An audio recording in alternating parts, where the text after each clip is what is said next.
Hey guys, Kyle, the Death Knight of Enemy here, bringing you my review for My Hero Academia, Chapter 206. So, the chapter starts off where it ended last week, and yeah, and you know I'm slow on the uptake with something when it's only now I'm starting to realize that Vlad is probably one of the instigating reasons for basically for the superiority complex that Monoma has developed. I mean, I'm sure it's something he probably always had, but with the way Vlad was acting and how the students commented about how he was acting like a biased reporter or something like that, you you can pretty much tell right then and there that Vlad was probably reinforcing was probably should have done a little more in order to wrangle Monoma's Monoma's whole thing of feeling superior to everyone else. I mean, at least when it comes to Class A. I mean, it's like okay, I get trying to enforce a little competitiveness, but yeah, something is telling me that from the shot that both Vlad and Monoma that they need some serious private lessons about humility. Like again, I get the competitive nature, being competitive and whatnot, but there's such a thing as going overboard, and I feel that Vlad that probably should have had some private lessons of his own when he was in school, and he probably should have taught Monoma a little bit more about easing up on it. But I don't know if he. Then again, I don't know if Monoma would even listen to that kind of lesson. So who knows? But yeah, I think it was interesting to know that we just got a little bit of an idea as to where Monoma's whole idea of feeling superior to Class A came from. I think.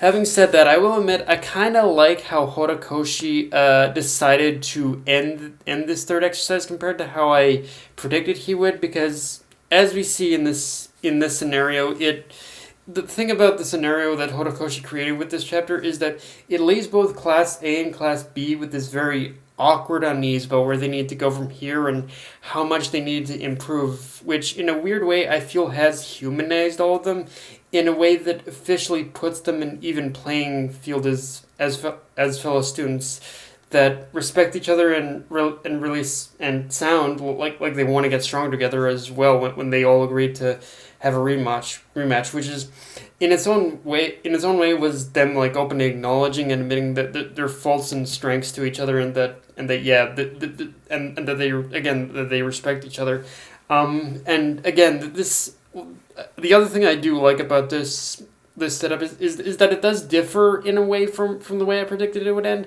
but at the same time it is very similar too, because if you don't remember, I predicted it would kind of end in the Dragon Ball style, like in the first tournament, where the first one getting up would claim victory for his team. But I like how in this one it ended in a tie, so to speak. So yeah, it ended in a tie, so to speak, and with it ended in a tie, and it was like it ended in a tie because it was all in a situation where they didn't want to end it in a tie, but they didn't want they didn't want either of their teams to lose either, so it was kind of an interesting setup in that way.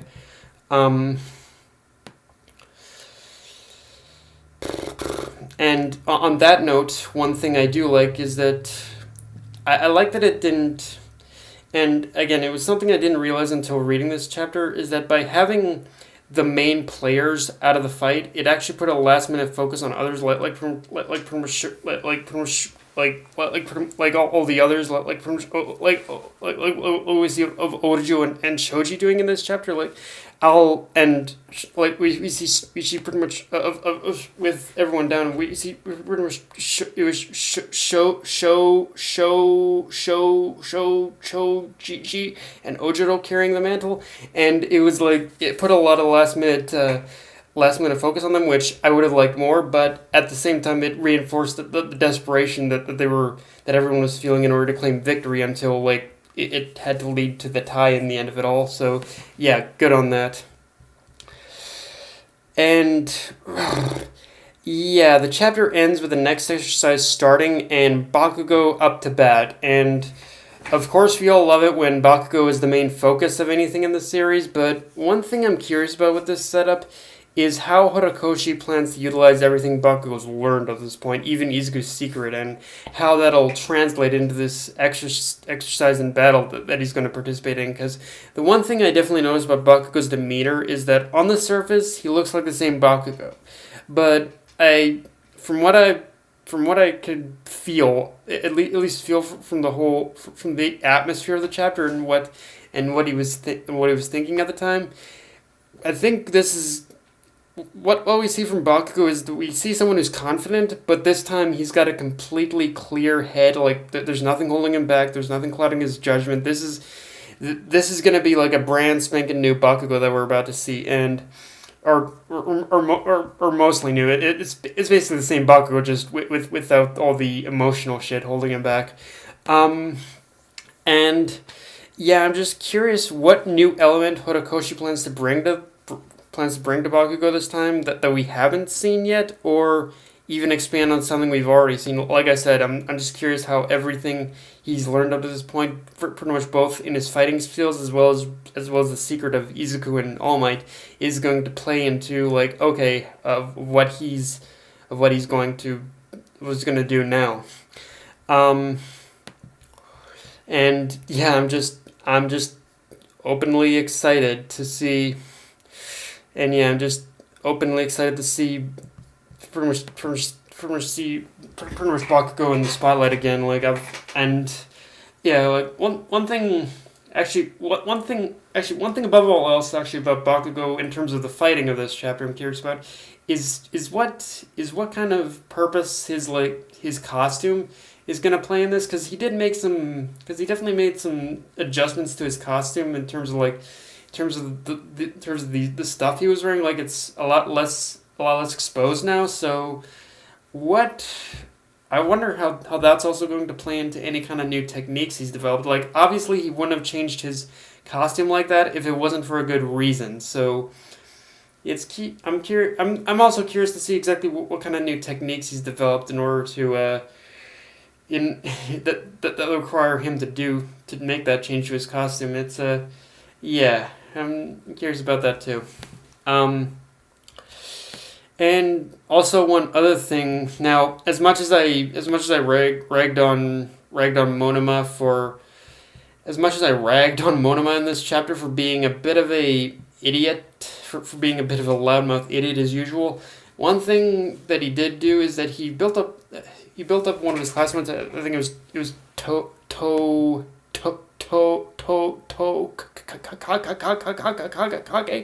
Yeah, it was Tokage he built up in this chapter. And the funniest thing about her for me is I'm curious the funniest thing about Tokage for me is I'm curious what exactly her quirk can do, because apparently from what I looked up, her ability is called Lizard Tail Cut, and just from just from that name, you'd assume Tokage's ability would be like Ojiro's, but I'm not seeing a tail on her at all, unless her ability does involve a tail, but it's not like a physical tail. It's just like something she manifests at will. But yeah, either way. I've got a feeling whatever her power is, it's probably connected to her costume, which, yeah, let's be honest, Horikoshi just did not care how much he was reinforcing her sex appeal in that costume. But hey, you won't hear me complaining. Like if anything, I think it kind of reinforces that. Yeah, I think female. There is kind of this little sex appeal to female superheroes. I think we've kind of forgotten that. Like even in the DCAU, if you remember from the DCAU cartoons, like there's definitely a little bit of. There's definitely some sex appeal with those characters too. So yeah, why not here? It's manga, it's anime, sure, why not? Yeah, guys, that's my review. If you enjoyed the video, like, comment, subscribe. Follow me on Twitter, Facebook, AniList, or Crunchyroll. Death and Anime, signing off. Later, guys.